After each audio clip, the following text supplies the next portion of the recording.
Hey friends, I had to bust out my Unicorn Security t-shirt today because it's time to get tough. It's time for real talk about soft skills.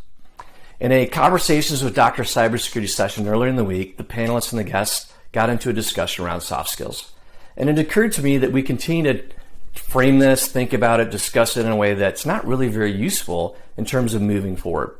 So I decided to dig deep and learn more about where did soft skills come from.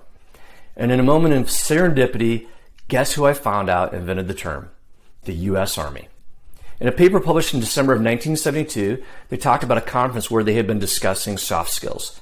And they debated what should the terminology mean and how do we think about it. And they settled on really two things. Soft skills were those skills involving people and paper. Wait, what? Paper? Okay, it's 1972, so let's put this into context. America's GDP was based on physical, tangible things in 1972. Agriculture and industry. And industry then would have meant mining, manufacturing, and utilities. So in the paper, they weren't saying hard skills were more difficult skills, not more difficult to do, more difficult to acquire. They simply meant physical, tangible skills, like picking up a weapon, using a machine. That's what they meant by hard skills. Soft skills was simply a way to determine what are the other skill sets that are important for soldiers and for leaders to develop, and that's important. The direct implication is there's skills that you can learn and transfer to others. And I think that we've lost sight of that. So what happened after that? Well, the term started to pick up momentum in the late 80s, and it really peaked in terms of usage in 2003. But it continues to linger in literature and blogs and videos, and it's really sloppy and messy what people think of as soft skills. And in a sense, we use it in a pejorative sense, as if it's somehow less important. And now we're shining a light on it saying, oh no, wait, it is important. It is important. It was always important, okay? So when you move forward into the new paradigm with automation, AI, ML, all the things that are happening in digital transformation, I would suggest that these skills are not less important, they're even more important. If a computer can do it and it's a repetitive task, then a computer should do it. That's the same feedback that I give to my kids, is those skills are important. It's important to have technical acumen, but you need to have a set of other skills.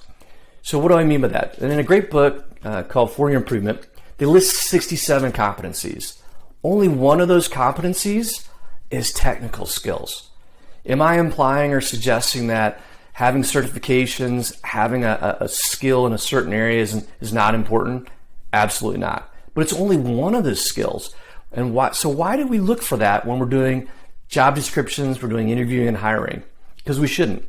It's because it's easier. Back to the original set of what the term meant, it's because those are physical. Those are easier to gauge and measure, or at least it feels that way to us. But we need to do a better job because we all know that the other skills are equally or maybe more important. So what are these other skills?